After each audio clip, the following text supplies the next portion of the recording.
Hi, how are you all. तो हम lecture 2 शुरू करते हैं। अब आज लेक्चर में हम देखेंगे कि magnetic field due to straight current carrying wire की वजह से कितना होता है, जिसको हम इनफाइनाइट वायर भी बोलते हैं। तो हम थोड़ा सा इसको देखते हैं कि इसकी वजह से कैसे होता है। इसका हम सीधा रिजल्ट याद करेंगे, डेरिवेशन नहीं करेंगे, क्योंकि वही हमारे लिए इंपॉर्टेंट है। ये आई का एक कंडक्टर है, ऐसे इनफाइनाइट कंडक्टर है, और इसकी वजह से मैं इस पॉइंट पे, पी पॉइंट पे मैग्नेटिक फील्ड निकालना चाहता हूँ। इस पी पॉइंट पे मैग्नेटिक फील्ड, तो ये जो परपेंडिकुलर डिस्टेंस है ये अपने को आर गिवन है। तो इसमें क्या होता है कि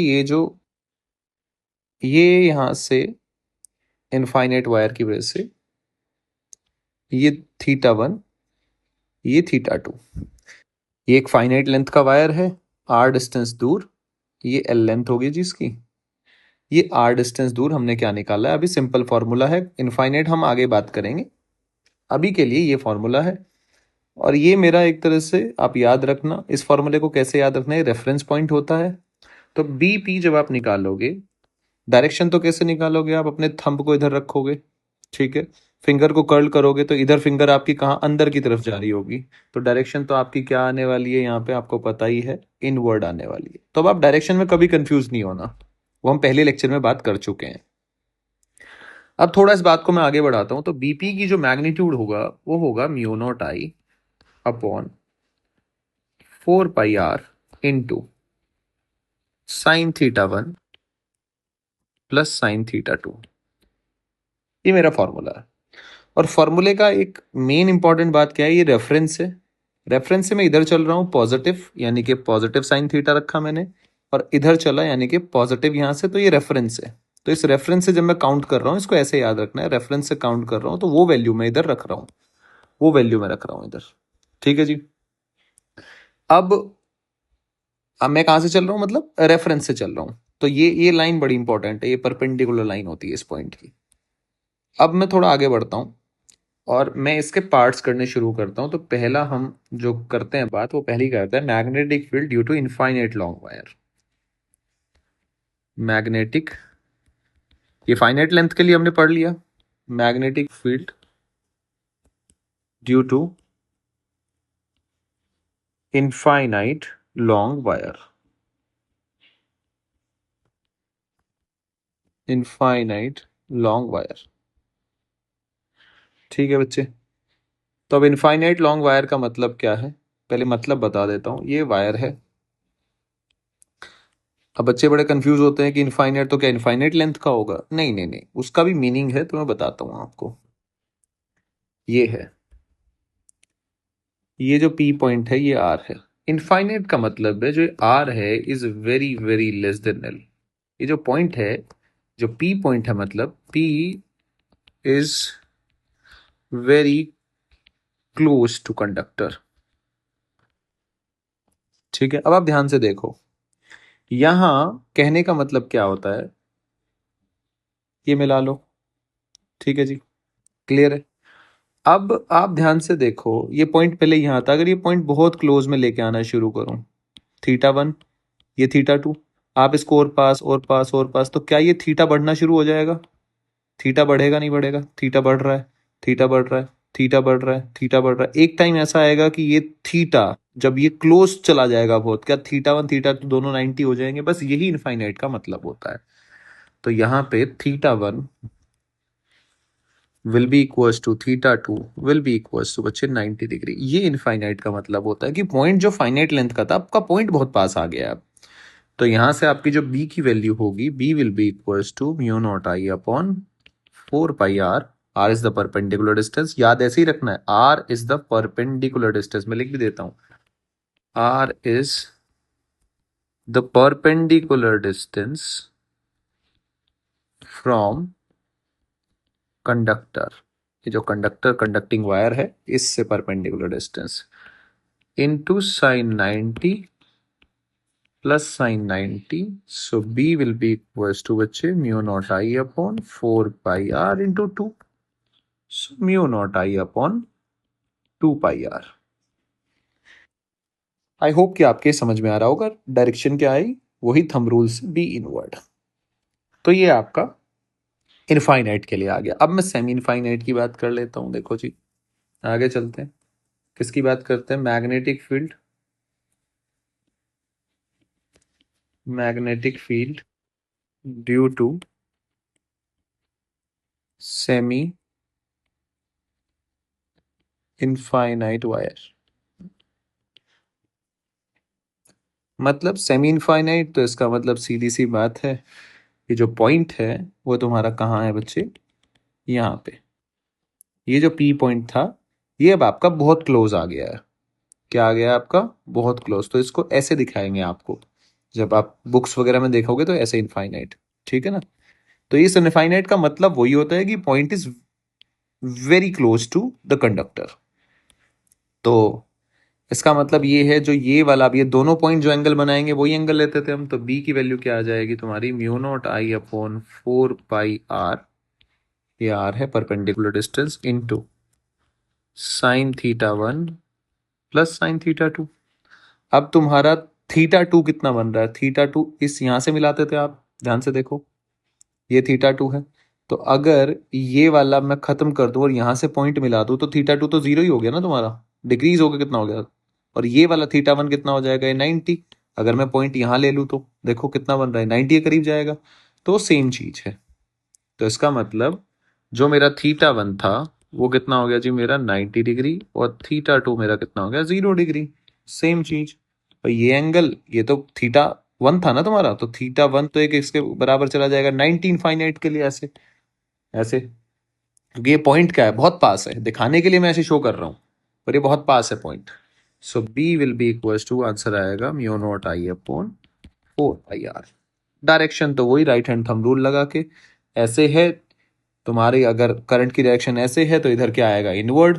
अगर करंट की डायरेक्शन तुम्हारी ऐसे होगी तो यहां जब आप कर्ल करोगे तो ये क्या आएगा? आउटवर्ड। और इधर क्या आएगा तुम्हारा? इनवर्ड। क्लियर है जी? वही फिंगर्स को कर्ल करना है, थंब को इधर रख के। तो ये तुम्हारी यहां डायरेक्शन क्या आ गई अगर इसके हिसाब से? तो इनवर्ड। ठीक है जी। तो सेमी इनफाइनाइट के लिए हो गया। आपको कई बार कंफ्यूज करेगा वो, जैसे अगर मैं फॉर एग्जांपल थोड़ा सा ये नोट पॉइंट भी लिख देता हूं। कई बार वो कंफ्यूज करेगा कि आई की वैल्यू आपको 2 एम्पियर दे रखी है, कंडक्टर की लेंथ दे देगा आपको 5 मीटर, और आपसे पूछ लेगा at X is equals to 2 centimetre, यहां बी की वैल्यू बताओ। बी की वैल्यू बताओ, खाली मैग्नीट्यूड पूछ लेगा। तो आपसे उसने क्या कह दिया? देखो ध्यान से देखो, ये आपको 5 मीटर दिया, ये आपको 2 सेंटीमीटर दिया। सो 2 सेंटीमीटर आप देख पा रहे होगे is very very less than 5 metre. Centimetre और मीटर भाई बहुत फर्क है। तो इसका मतलब ये पॉइंट बहुत क्लोज है, यानी कि आपसे क्या पूछ लिया उसने? Mu naught I upon infinite के लिए पूछ लिया 2 पाई आर। ये होगी इसकी वैल्यू। तो कंफ्यूज होना ही नहीं है। तो ये कंडीशन बहुत इंपॉर्टेंट कंडीशन है, जो R is very very less than L. ये इनफाइनाइट की कंडीशन होती है। ठीक है ना? और इस पर बहुत बार सवाल आता है, जेई मेंस में भी कई बार सवाल आया हुआ है। ठीक है ना? और आपकी बुक्स वगैरह में भी, नीट में भी, मतलब ये इंपॉर्टेंट पॉइंट होता है। ठीक है ना? थोड़ा आगे चलते हैं हम, विदाउट वेस्टिंग एनी टाइम। अब हम बात करते हैं किसके लिए? अगर मेरा जो पॉइंट है, अगर मेरा पॉइंट है, कैसे? हमने ये इलेक्ट्रिक फील्ड में भी निकाला था।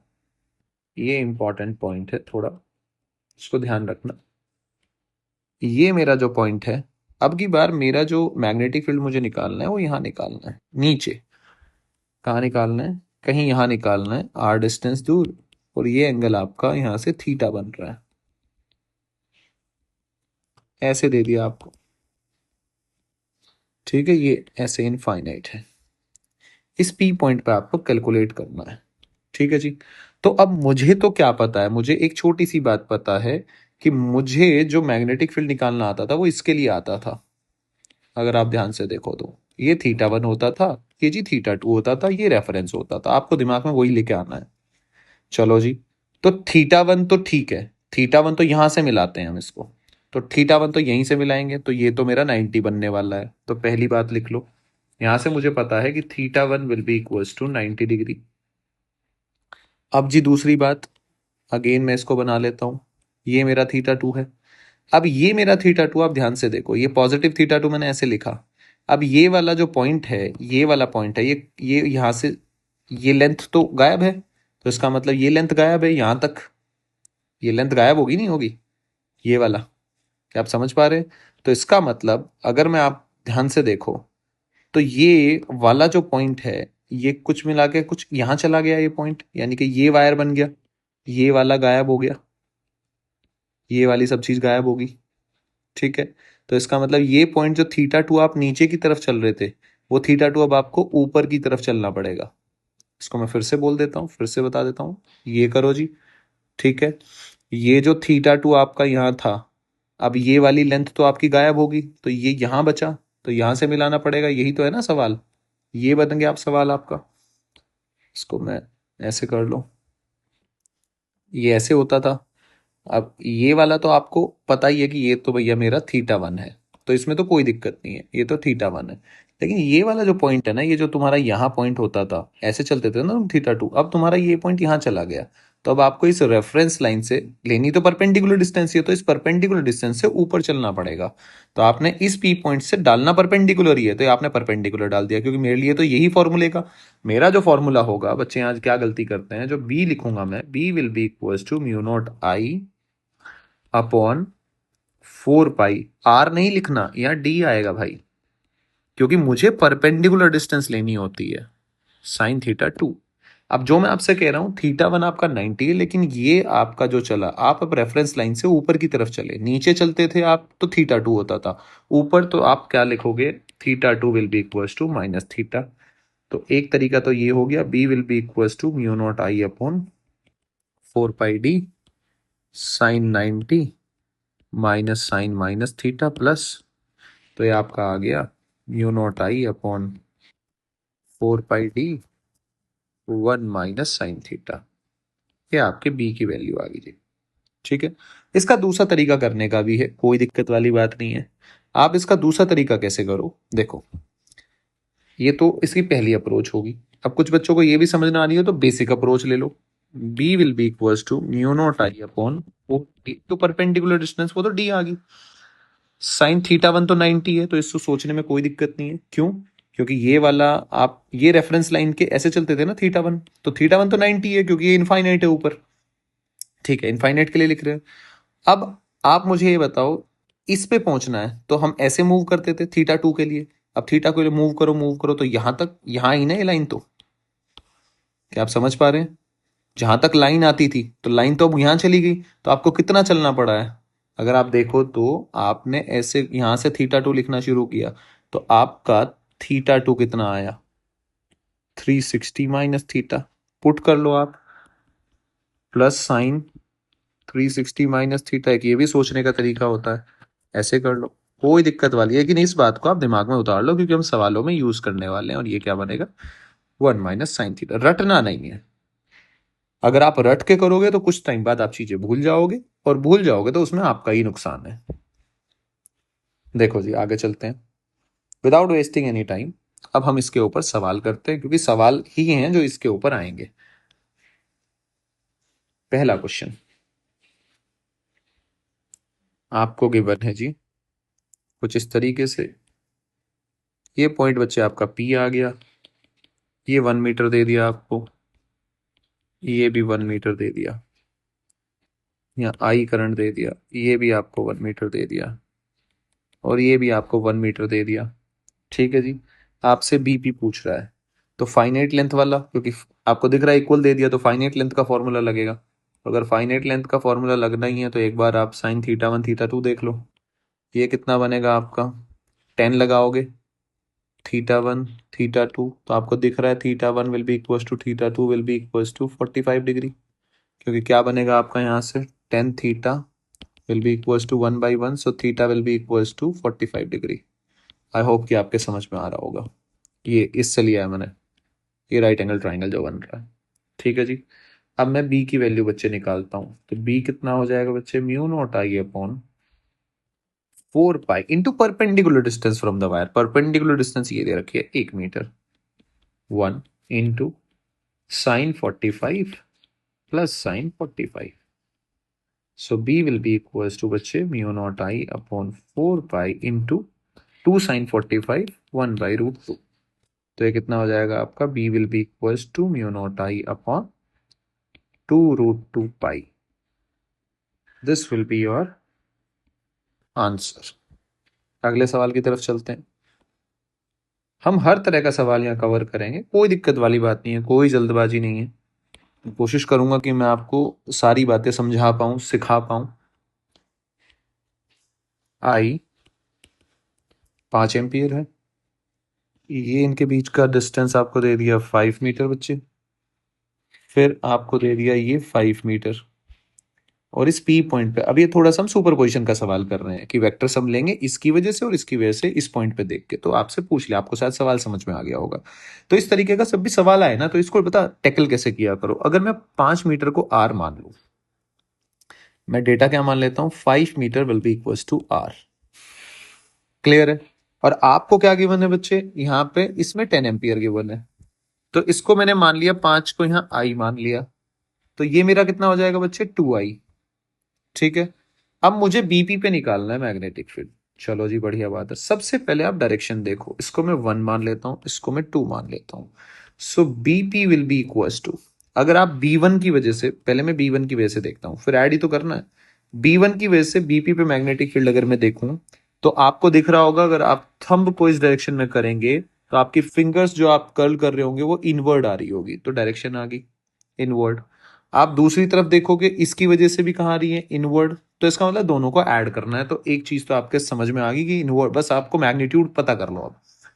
अब आप देखो यहां से ये 10 मीटर दूर है, 5 मीटर को आर माना है आपने, तो ये कितना हो जाएगा तुम्हारा, ये आप लिख लो कि ये ऐसे कर लो कुछ, ये 2R। तो करो जी, mu naught I upon, infinite है, तो इनफाइनाइट का मतलब है तुम्हारा क्या दे रखा है, अगर कुछ ना गिवन हो तो आपको इनफाइनाइट ही ट्रीट करना है, इसको फाइनाइट नहीं गिवन नहीं ट्रीट नहीं करना है। तो ये हो गया तुम्हारा mu naught I upon 2 pi, infinite के लिए 2 पाई आर होता है, यानी कि इंटू 2R। फिर आप B2 के लिए निकाल लो, mu naught into 2I upon 2 pi into, ये तो 5 मीटर दूर ही है तो R हो गया। तो यहां अगर आप B1 प्लस B2 ही होगा, बी नेट तो BP पे, तो ये कितना हो जाएगा, अगर आप इसको देखो, 2 से तो ये 2 कट गया, यानी कि mu naught I upon pi R आपने कॉमन ले लिया, 1+1/4। तो ये कितना हो जाएगा, mu naught I upon pi are into, ये हो जाएगा आपका 5/4। अब आप वैल्यू पुट करो तो आपका कभी भी सवाल एक तरह से गलत नहीं होगा। ये जो डेटा R2R आप मान लोगे तो ईजी हो जाएगा। तो आई कितना माना आपने, 5 एम्पियर रख दो, पाई इंटू आर कितना माना आपने, 5 मीटर, इंटू 5/4, 5 से 5 कैंसिल हो गया, तो 5 mu naught by 4 pi, simple. और डायरेक्शन दोनों के अंदर है, तो बी नेट भी क्या आने वाला है तुम्हारा, इनवर्ड। आई होप कि आपके ये बात समझ में आई होगी। नेक्स्ट क्वेश्चन की तरफ चलते हैं हम। अगला सवाल देखो आप, ये सवाल गिवन है कुछ ऐसा कि I current is flowing in a long straight wire in positive z direction. This wire is passing through origin. Then find magnetic field at point xy. तो मैं जब इसको बनाऊंगा तो मैं कुछ ऐसे बनाऊंगा, देखो डायग्राम बनाना सीखो। ये कुछ ऐसे आपको जो गिवन है वो बना लेते हैं। आपको दे रखा है एक्स वाई, तो सीधी सी बात है, पहले एक्स बनाओ फिर वाई बनाओ, और जेड डायरेक्शन सीधी सी बात है आउटवर्ड होगी। और उसी जेड डायरेक्शन में क्या है, करंट है, तो कुछ करंट कैरिंग कंडक्टर ऐसे बना हुआ है, ऐसे आपका, और ये आपकी डॉट आई को शो कर रहा है। ठीक है। और एक पॉइंट है, आपसे पूछा गया है कि यहां पे होगा पॉइंट ये एक्स वाई, ये पॉइंट पी है, इस पॉइंट पे आपको मैग्नेटिक फील्ड बताना है, कोई दिक्कत वाली बात नहीं है। तो इससे अगर मैं ये पॉइंट ऐसे ड्रॉ करूं, परपेंडिकुलर डिस्टेंस चाहिए ना मुझे, तो क्योंकि मैं जब फॉर्मूला लिखूंगा B will be equals to mu naught I upon क्या लिखूंगा, 2 पाई आर, मुझे तो इतना पता है। अब देखो डायरेक्शन का गेम शुरू होता है। आप जब अपने अंगूठे को इधर रखोगे आउटवर्ड, बाहर की तरफ, ठीक है, करंट की डायरेक्शन में होना है तो बाहर होगा। आप जो अपनी ऐसे, आपकी फिंगर ऐसे चली जाएंगी, हाथ आपका ऐसे चला जाएगा, उंगलियां आपकी, फिर आप अपनी उंगलियों को जब कर्ल कर रहे होंगे, तो कर्ल किस डायरेक्शन में होंगी आपकी उंगलियां, इस डायरेक्शन में। और मैग्नेटिक फील्ड हमेशा कैसा होता है, जब ये क्या होगा, हमेशा 90 डिग्री होगा, क्योंकि ये पोजीशन वेक्टर है, आपको सिखाया हुआ है मैंने, पोजीशन वेक्टर के हमेशा 90 डिग्री होगा, क्योंकि टेंजेंट ड्रॉ करते हो आप। डीएल क्रॉस आर क्या था, आता था आपका डीएल क्रॉस, अगर आपको याद हो तो मैग्नेटिक फील्ड ऑब्वियस सी बात है परपेंडिकुलर होगा डीएल और आर वेक्टर के। तो यहां से मैं जो मुझे इंफॉर्मेशन पता है, जो मुझे बेसिक इंफॉर्मेशन आती है, उसी से करूंगा, उसी से सवाल बन जाएगा। ये मेरा बी है, ये मेरा बी आ गया। ठीक है जी। अब मैं थोड़ा सा क्या कंपोनेंट कर लूंगा, ये कर लिए जी मैंने, ऐसे दो लाइन मिला ली। ये एंगल मैंने थीटा मान लिया, ये मेरा आर वेक्टर है। ठीक है जी। ये मेरा एक्स है, ये मेरी डिस्टेंस वाई है। सीधी सी बात है ना, कोऑर्डिनेट दे दिए, तो ये एक्स होगा और ये मेरा वाई होगा, तो ये भी वाई आएगा। क्लियर है जी। अब आप देखो, अगर ये एंगल थीटा है तो ये भी एंगल थीटा, अगर ये एंगल थीटा है तो आपको दिख रहा है ये 90 है, तो ये कितना बनेगा, 90 माइनस थीटा। अब ये फिर 90 है तो ये एंगल थीटा बन जाएगा। मेरा कहने का मतलब है कि ये थीटा बनेगा। क्लियर है जी। अब अगर मैं यहाँ कंपोनेंट करूं तो एक आएगा तुम्हारा बी कॉस थीटा और ये आएगा तुम्हारा बी साइन थीटा। अब तो मेरा सवाल ही आसान हो गया। तो बी वेक्टर अगर मैं लिखूं तो क्या लिखूंगा, B sine theta minus I cap negative में है, प्लस बी कॉस थीटा बच्चे जे कैप। देखो कितना आसान हुआ। अब आप बी की वैल्यू तो रखनी है, आपको पता है 2 पाई आर। तो ये आपको क्या आ गया, B vector will be equals to mu naught I upon 2 pi are into sine theta कितना हो गया, लगाओ यहाँ पे, दिख रहा है आपको ट्राइंगल। सो साइन थीटा, जब आप साइन थीटा लिखोगे तो क्या आएगा आपका वाई बाई आर, क्योंकि आर पोजीशन वेक्टर है ना, ये आर तो इसका मैग्नीट्यूड तो आर लिख सकते हैं ना। साइन थीटा कितना हो गया Y by R minus I cap plus mu naught I upon बच्चे 2 pi are into cos theta क्या हो गया X upon R into J cap. ठीक है जी। आर की वैल्यू आपको पता ही है, आर वेक्टर अगर मैं लिखूं तो क्या लिखूंगा, X I cap plus Y J cap. So R का मैग्नीट्यूड क्या हो जाएगा, X square plus Y square का अंडर रूट। क्लियर है जी। आप वैल्यू पुट करो तो बी वेक्टर कितना आ गया तुम्हारा, mu naught I upon 2 pi R का square X J cap minus Y I cap. ये आपका आंसर आ गया। और बी की वैल्यू आप रख ही सकते हो, mu naught I upon 2 pi X square plus Y square into X J cap minus Y I cap. Simple as that. Clear जी। तो ये तुम्हारा आंसर आ गया। नेक्स्ट क्वेश्चन की तरफ चलते हैं। आप देखो I1 I2 करंट फ्लो कर रहा है। ठीक है, current I1 I2 are flowing in two long wires इस डायरेक्शन में, डायरेक्शन दे दी प्लस वाई। और ठीक है, तो पहले मेरा काम क्या है, डायग्राम बना लूं भाई। डायग्राम इंपॉर्टेंट है, तो मैंने बना लिया। तो ये एक्स लिखा मैंने बच्चे, ये मैंने वाई लिखा, और मैंने इस डायरेक्शन में ये ऐसे, यही तो मुझे बताया हुआ है इसने कि ये करंट बना लो आप। ये जी मैंने करंट बना ली है। इनकी डायरेक्शन मुझसे कही कि प्लस एक्स प्लस वाई ऐसे है, और इन्होंने मुझे बोला कि आप इनको मानो, एक्स वाले को तो I1 मान लो और इसको मान लो जी I2। फिर मुझे बोला गया these wire are placed on, ठीक है, respectively, then find out locus where magnetic field is zero. अब लोकस निकालना है पॉइंट का जहां मैग्नेटिक फील्ड जीरो हो। अगर मैं यहां की बात करूं तो इस वायर की वजह से आउटवर्ड, इसकी वजह से इनवर्ड, तो यहां पॉइंट आ सकता है, इस वाले में पॉइंट आ सकता है। ठीक है। अगर मैं यहां की बात करूं तो यहां इस रीजन में देखो आप, इस वाले प्लेन में, इस वाले रीजन की बात कर रहा हूं, इसकी वजह से आउटवर्ड होगा। फिंगर थंब आप इधर रखोगे, फिंगर कर्ल करोगे तो आउटवर्ड। इसकी वजह से बात करो तो इसकी वजह से भी कहां आएगा, आउटवर्ड। अगर दोनों की वजह आउटवर्ड है तो बी कभी भी जीरो नहीं हो सकता।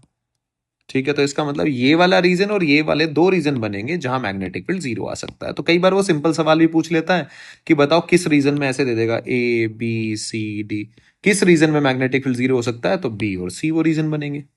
चलो जी आगे चलते हैं। एक सवाल तो ये हो गया, अब ये सवाल कर लेते हैं। अब locus of all the point, तो मैंने कहीं यहां मान लिया कि ये मान लो जी पी पॉइंट है। ठीक है, ये लोकस है पॉइंट का, ये मैंने मान लिया एक्स और वाई, ये पॉइंट है जहां पे मैग्नेटिक फील्ड क्या है तुम्हारा, जीरो आ रहा है। तो अब मैं इसकी वजह से, तो ये तो y हो गया और ये परपेंडिकुलर डिस्टेंस तुम्हारी x बन जाएगी। तो अगर मैं यहाँ मैग्नेटिक फील्ड लिखूं 1 की वजह से, इसको मैं 1 मान लेता हूं, इसको मैं 2 मान लेता हूं, तो अगर मैं B1, मुझे पता है B1 should be equal to B2, यानी कि म्यू नॉट I1 अपॉन 2 पाई कितना हो जाएगा इनफाइनाइट की वजह से, y will be equals to mu naught i2 upon बच्चे 2πx। म्यू नॉट से म्यू नॉट गया, 2 पाई से 2 पाई गया, so i1/i2 will be equals to y/x। अगर आप ध्यान से देखो y is equals to x, ये हो जाएगा तुम्हारा बच्चे i1/i2 इंटू एक्स। अब i1/i2 क्या बना बच्चे तुम्हारा, यहीं पे देखो y is equals to M X plus C, यानी कि इससे ओरिजिन से पास हो रहा है, इससे कंपेयर करूंगा तो तुम्हारा यहाँ पे m क्या आ जाएगा, is equals to tan theta is equals to i1/i2। यानी कि वो लाइन पे जो लाइन थीटा एंगल बना रही होगी, यानी कि ये वाली जो लाइन है, ये जो पास हो रही होगी, इस लाइन पे जितने पॉइंट आएंगे, अगर मैं थीटा लिख दूं और मैं यहां से निकाल सकता हूं tan theta will be equals to i1/i2। तो ये जो लाइन होगी, उस लाइन पे जितने पॉइंट आएंगे उन सब पे मैग्नेटिक फील्ड जीरो होगा, क्योंकि मैग्नेटिक फील्ड इस रीजन में और इस रीजन में ही जीरो हो सकता है, यहां नहीं हो सकता। क्योंकि यहां जब आप थंब करोगे तो आपको क्या आएगा, यहाँ डायरेक्शन इनवर्ड, इसकी वजह से यहाँ थंब करोगे इनवर्ड, तो ये दोनों ऐड हो जाएंगे, तो यहाँ बी कभी भी जीरो नहीं होगा। आई होप कि आपको ये सवाल समझ में आया होगा। तो ये तुम्हारा इसका आंसर आ गया, लाइन की इक्वेशन है ये, locus of all the point है, यहां जितने इस लाइन पे पॉइंट करेंगे लाई, वहां मैग्नेटिक फील्ड जीरो होगा।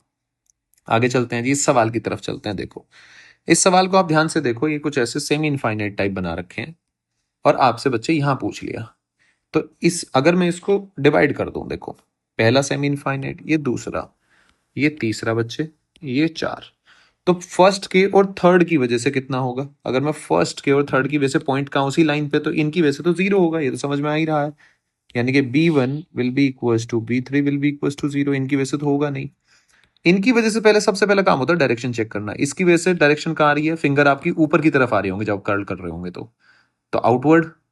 इसकी वजह से कहाँ आएंगी फिंगर, अगर आप देखो यहाँ, अगर आप थंब को ऐसे रखोगे तो यहाँ भी जब आप कर्ल करने की कोशिश करोगे तो यहाँ भी इसकी वजह से फिर इधर आउटवर्ड ही आ रही होंगी, आपका फिर फिंगर जो आ रही होंगी आउटवर्ड, तो दोनों ऐड होना है। ऐड होना है तो आपको टेंशन लेने वाली मेरे हिसाब से तो कोई जरूरत है नहीं, क्योंकि b2 + b3 करना है। अगर आपको b2 + b3 करना है, देखो B net will be equals to, sorry b2 + b4, क्योंकि 3 तो हमने वो मान लिया, तो ये कितना हो जाएगा, mu naught I upon 4 pi D plus mu naught I upon 4 pi D, semi infinite के लिए। तो आंसर आ गया आपका mu naught I upon 2 pi D, simple. और डायरेक्शन की बात करें तो डायरेक्शन कहाँ आएगी आपकी, आउटवर्ड। डायरेक्शन बहुत इंपॉर्टेंट है वो आपको, क्योंकि राइट हैंड थंब रूल कोई लगाने की जरूरत नहीं है। Right hand thumb rule, left hand thumb rule, Fleming rule, कुछ नहीं लगाएंगे हम, कोई जरूरत नहीं है। आप जो सिखाया गया है वो सीखो, इससे बेस्ट कुछ नहीं है, कुछ भी नहीं है इससे बेस्ट। आपके सब हाथ पे उंगलियों पे हो जाएंगी सारी चीजें, मैं प्रॉमिस कर रहा हूं आपसे ये बात। अब थोड़ा आगे चलते हैं, अब ये वही सवाल आ गया आपका, ये 45 डिग्री है आई। अब देखो, आप ध्यान से देखो, इसमें बड़ा कंफ्यूज होता है बच्चा। पी पॉइंट पे निकालना है, तो पहले तो बच्चे के यही क्लियर हो गया, अगर आपको, आप पहले डिवाइड कर लो, ये फर्स्ट हो गया वायर, ये सेकंड हो गया। तो अगर आप ध्यान से देखो, इस फर्स्ट वायर की वजह से तो ये पॉइंट यहां लाई कर रहा है, ठीक है। तो आप अगर कोई एलिमेंट यहाँ डीएल लोगे भी, तो डीएल और ये point DL cross R same direction, sine 0 0, समझ गए आप ये बात। तो सेम लाइन पे तो तुम्हारा जीरो होने वाला है, तो 1 की वजह से तो मैं कह देता हूं जीरो। आई होप इसमें आपको कोई दिक्कत नहीं होगी। अगर मैं सेकंड की बात करूं, आप देखो मुझे सेकंड से परपेंडिकुलर डिस्टेंस चाहिए इस पॉइंट की, तो परपेंडिकुलर डिस्टेंस लाने के लिए मुझे पॉइंट को आगे बढ़ा लूं मैं ऐसे, तभी होगा। अब ये वही वाला 1 - sin θ वाला बनने लग रहा है, ठीक है ना, कि ये पॉइंट उस वायर से, देखो ऐसे ही बन गया ना, अब ये यहां निकालना है आपको, ये दे रखा है आपको, बस थोड़ा सा सिमेट्री पहचाननी आनी चाहिए कि आपको कह क्या रहा है। तो मैं इसको क्या कर लेता हूं, मैं इसको थोड़ा सा आगे बढ़ा लूं, अगर ऐसे, ऐसे बढ़ा लूं जी, कोई दिक्कत नहीं होगी। अगर आप देखो, अब मुझे परपेंडिकुलर डिस्टेंस लेनी है तो मैं इजीली ले सकता हूं, क्यों, मेरे तो यही काम की है, वायर से परपेंडिकुलर डिस्टेंस, तो ये डी मान ली मैंने, ठीक है बच्चे।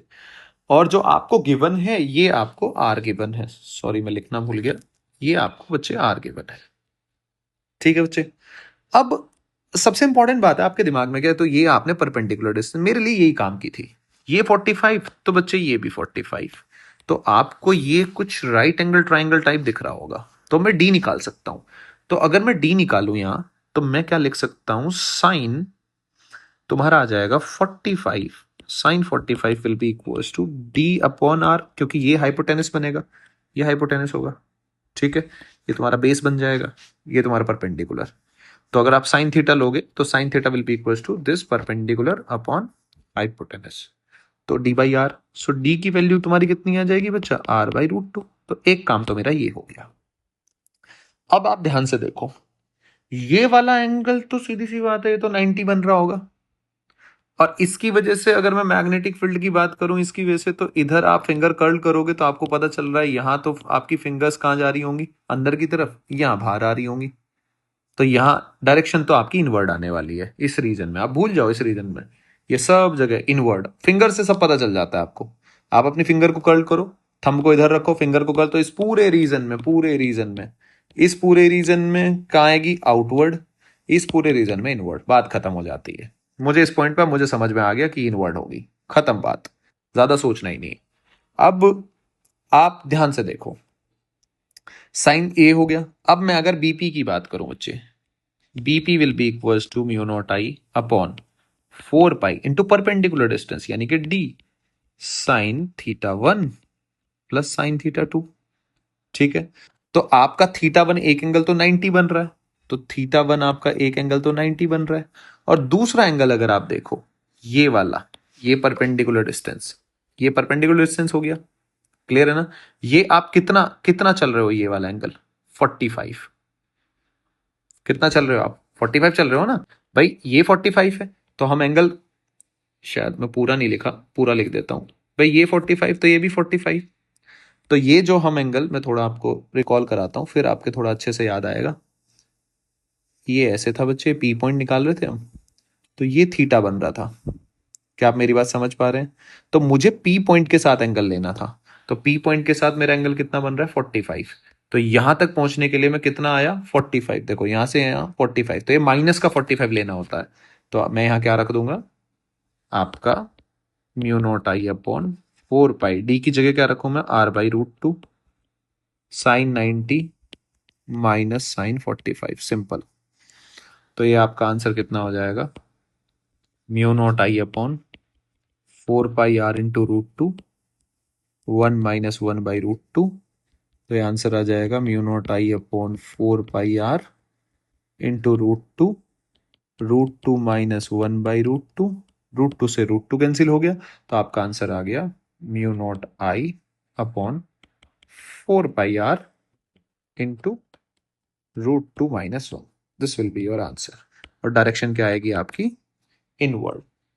आई होप कि आपके ये बात जो मैंने आपको समझाई है ये आपके समझ में आ रही है, और इसी तरीके से आपको इन सवालों के जवाब देने होते हैं, ठीक है। वो बड़ा ध्यान से आपको, अगर ये वाला थ्योरेटिकल पॉइंट दिमाग में आप प्रैक्टिस करोगे तो सब आपके दिमाग में रहेगा, कोई बड़ी बात नहीं है। अब अगले सवाल की तरफ चलते हैं।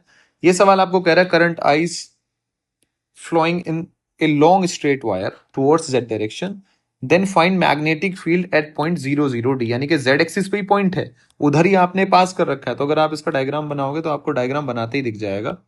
ये अगर मैं z एक्सिस बना लूं तो आपको दिख रहा है ये z, ये x, ये बच्चे y, और आपने जो वायर माना हुआ है बच्चे, वो कैसे माना है, टुवर्ड्स z एक्सिस, ठीक है। और आपका जो पॉइंट है, पॉइंट भी आपको 00d यही दे दिया, इस p पॉइंट पे पूछा हुआ है, तो क्या होगा, bp will be equal to 0। तो लैंग्वेज का सवाल है, लैंग्वेज, कुछ बच्चे लैंग्वेज पढ़ने में ही गड़बड़ कर देते हैं, तो लैंग्वेज का सवाल है। अब ये अगर मैं आपको बना के दे दूं तो सीधा बच्चा कहेगा सर वहां पे तो अगर लॉन्ग पॉइंट होगा तो 0 होगा, लेकिन इसको पढ़ने में गड़बड़ कर देता है बच्चा, तो इसीलिए आपको लैंग्वेज पढ़नी आनी चाहिए बेटा। नेक्स्ट क्वेश्चन देखते हैं। नेक्स्ट क्वेश्चन है हमारे पास, ये आपको डायग्राम है दे रखा है और ये पहचानना है कि बताओ जी इसकी वजह से मैग्नेटिक फील्ड कैसा होगा। तो सबसे पहले एक छोटी सी बात देखते हैं, अगर मैं आपको कुछ चीज बताऊं, ये क्रॉस है, तो आप जब थंब अंदर की तरफ करोगे, इसको मैं आपको ये 1 मान लेता हूं, मैं ये 2 मान लेता हूं, ये दोनों इक्वल डिस्टेंस दे रखे हैं, ये ए है ये भी ए है। इसकी वजह से जो मैग्नेटिक फील्ड होगा 1 की वजह से, अगर आप फिंगर्स को अंदर करके, सॉरी थंब को अंदर की तरफ रखोगे और कर्ल करोगे फिंगर्स को, तो इधर आएगा। इसकी वजह से किधर आएगा तुम्हारा, अगर आप इसको रखोगे तो इसकी वजह से, यानी कि ये तुम्हारा B2 आएगा और ये B बनाएगा, इक्वल डिस्टेंस से इक्वल करंट आपको गिवन है, तो B1 - B2 हो जाएगा, तो B नेट 0, यानी कि ओरिजिन पे 0 बनने वाला है, तो ये तो डायग्राम नहीं बनेगा। ये पॉसिबल है, ये पॉसिबल है, ये पॉसिबल है। अब एक्स के साथ वेरिएशन और देख लो तो क्लियर हो जाएगा कैसा वेरिएशन आएगा। अगर आप यहां देखो, मैं यहां पॉइंट बना लूं आपका पी, तो ये पोजीशन वेक्टर परपेंडिकुलर ऐसे ही बनेगा, ये परपेंडिकुलर ऐसे ही बनेगा। ठीक है। अगर मैं बी टू की बात करूं तो मैग्नेटिक फील्ड तो परपेंडिकुलर ही होगा, तो ऐसे होगा। अगर मैं वन की बात करूं तो वन की वजह से मैग्नेटिक फील्ड, आप फिंगर्स को कर्ल करके देख लो, आपका मैग्नेटिक फील्ड ऐसे ही बनेगा, ये वन की वजह से। तो अगर मैं लिखूं यहाँ पे ये बी वन की वजह से और ये बी टू की वजह से, और ये मैंने एक्स मान लिया, तो मेरी ये जो आर डिस्टेंस है दोनों में सेम आएगी। आर मेरा कितना आएगा, will be equals to X square plus A square की 1/2। तो अगर मैं बी नेट निकाल लूं बच्चे, तो बी नेट कितना आ जाएगा, √2b। भाई ये भी तो 90 बनेगा ना, तो √2 भी जब आया तो आपका आंसर कितना आया, √2 μ0 I/2 पाई, और आर की जगह आपने क्या रख दिया, x square plus A square की 1/2। तो आपको दिख रहा है एक्स की तरफ जो वेरिएशन होगा वो स्ट्रेट लाइन की तरह तो नहीं है, कोई स्ट्रेट लाइन की इक्वेशन नहीं आ रही, तो ये तो नहीं हो सकता। तो पॉसिबिलिटी बनेगी या तो ये, ठीक है, कर्व की तरह सिंपल कर्व, या ये। बहुत अच्छी बात है, क्योंकि अब आपको दिख रहा है ये यहाँ मैक्सिमम कंडीशन भी आएगी, जैसे हम इलेक्ट्रिक फील्ड में निकालते थे, कहीं मैक्सिमम भी होगा मिनिमम भी होगा। क्लियर है। तो अब लेकिन एक बात है, या तो यहां से या यहां से। अब आप ध्यान से देखो, यहां बी नेट इधर आया, सिमिलरली आप पॉइंट जब यहां बनाओगे, क्लियर है जी, तो यहां मैग्नेटिक फील्ड ये किसकी वजह से आ गया, तुम्हारा B1 की वजह से आ गया। क्या आप मेरी बात समझ पा रहे हैं, ये जो आएगा इधर, ये तुम्हारा B2 की वजह से आएगा। तो यहां तुम्हारा बी नेट कहां बनेगा बच्चे, ऊपर की तरफ, पॉजिटिव। क्या बनेगा, तो आपको समझ में आ रहा होगा कि यहां इधर तो बी नेट ऐसे है, यहां बी नेट ऐसे है, तो अपोजिट डायरेक्शन को आप कैसे शो करते हो, जब ग्राफ पे शो करते हो पॉजिटिव और नेगेटिव की टर्म में। तो यानी कि अगर ये आपने पॉजिटिव लिया है, ये मैंने पॉजिटिव लिया, क्योंकि एक्स एक्सिस यहां यहां मैं क्या शो कर रहा हूं, ये मेरा पॉजिटिव है, हमेशा पॉजिटिव शो करता हूं मैं इसको। तो यहां मैंने बी को यहां अगर लिया है तो ये मेरा पॉजिटिव हो गया, और ये बी नेट इधर की तरफ है, यानी कि यहां बी जो होगा वो पॉजिटिव होगा। पॉजिटिव होगा तो ये मैंने यहीं तो बनाऊंगा, इधर आ जाएगा। लेकिन जैसे ही मैं इधर चला, बी की वैल्यू, बी की डायरेक्शन नीचे आ गई, नीचे आ गई तो नेगेटिव यूज करना पड़ेगा मुझे, नेगेटिव तो ये नहीं पॉसिबल है। नेगेटिव के लिए इसने देखो ये बना रखा है, तो ये आपका डायग्राम पॉसिबल है। तो this will be your correct answer. Next की तरफ चलते हैं हम। अब मुझे इसके लिए फील्ड पैटर्न ड्रॉ करना है, मैग्नेटिक फील्ड पैटर्न ड्रॉ करना है। तो मैग्नेटिक फील्ड पैटर्न अगर आप ध्यान से सोचें तो आप इजीली ड्रॉ कर सकते हैं। कैसे, मैं आपको बताता हूं। ये तुम्हारा 2A है, ये भी सेम आपको दे रखा है कि ये भी आई है जी, ये भी आई है। ठीक है, इसके लिए फील्ड लाइन बनानी है। तो फील्ड लाइन एक तो आपको समझ में आ रहा है, अगर आप थंब बाहर की तरफ आउटवर्ड है तो फिंगर कर्ल करोगे तो मैग्नेटिक फील्ड लाइन ऐसे बनेगी, इसके लिए भी ऐसे बनेगी। लेकिन ये तो दोनों की इंडिविजुअल है। अगर दोनों का, क्योंकि नेट हमें क्या दिखेगा, हमें तो बी नेट दिखता है ना हमेशा, इलेक्ट्रिक फील्ड में मैंने समझाया था हमें नेट फील्ड लाइन दिखती है, तो यहां भी हमें बी नेट ही दिखेगा। तो आप इसका वेरिएशन देखो, अगर मैं यहां पे देखूं तो इसकी वजह से फील्ड लाइन ऐसे ऐसे बनेगी। अगर मैं इस पॉइंट पे बात करूं तो टेंजेंट ड्रॉ करना पड़ेगा ऐसे। क्या आप मेरी बात समझ पा रहे हैं, सिमिलरली इसकी वजह से यहां, तो यहां तो फील्ड क्या होगा तुम्हारा, बिल्कुल एकदम मिड में तो जीरो रहने वाला है, तो यहां तो आप बना नहीं सकते। फिर अगर आप मिड से इधर चलेंगे, मिड से इधर चलेंगे, तो फील्ड तुम्हारा क्या होगा। अगर आप मिड से, आप ये देखो, अगर मैं इस मिड पॉइंट की बात करूं तो इसकी वजह से फील्ड किधर होगा, इधर। इसकी वजह से फील्ड कहां होगा, आपका इधर। तो ये फील्ड को क्या करेगा, यहां डिक्रीज करेगा। अगर मैं इधर इस पॉइंट की बात करूं तो इधर इसकी वजह से फील्ड कहां होगा, इधर। इसकी वजह से भी फील्ड कहां होगा, इधर। तो यानी कि यहां क्या होगा, आपका बी इंक्रीज होगा। तो यानी कि यहां अगर आप फील्ड लाइन की बात करें तो यहां डेंसर होंगी और यहां थोड़ी सी दूर दूर होंगी। तो इसका, अब इसी लॉजिक से इसका डायग्राम बनाते हैं। तो इसका बच्चे जब डायग्राम बनता है, अब आपको समझ में आ गया होगा, यही लॉजिक है। ये ऐसे है, ये दो वायर हैं जिनमें आउटवर्ड करंट है, तो जो अगर मुझे फील्ड लाइन बनानी हो बच्चे, तो फील्ड लाइन आपको कुछ ऐसी दिखने वाली है।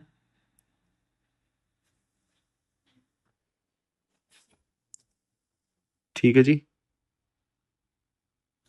ये ऐसे। तो इधर की तरफ आप देख पा रहे होंगे, इधर की तरफ मैंने पास बनाई है, इधर की तरफ मैंने दूर बनाई है, तो ये आपकी डायरेक्शन तो ऐसे ही रहने वाली है। सिमिलरली इसके लिए बच्चे, इसके लिए भी ऐसे ही बनेगी। ये आपकी ऐसे, फिर ये आपकी ऐसे,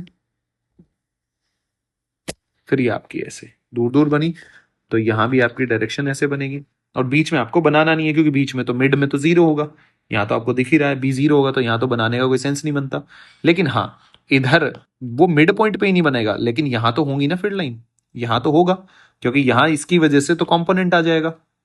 अगर आप देखते भी हो, भाई इसकी वजह से मैग्नेटिक फील्ड इधर, ठीक है, इसकी वजह से मैग्नेटिक फील्ड इधर, तो एक कंपोनेंट तो आ गया ना, तो यहां तो बी होगा ही होगा, बी होगा और इस डायरेक्शन में होगा।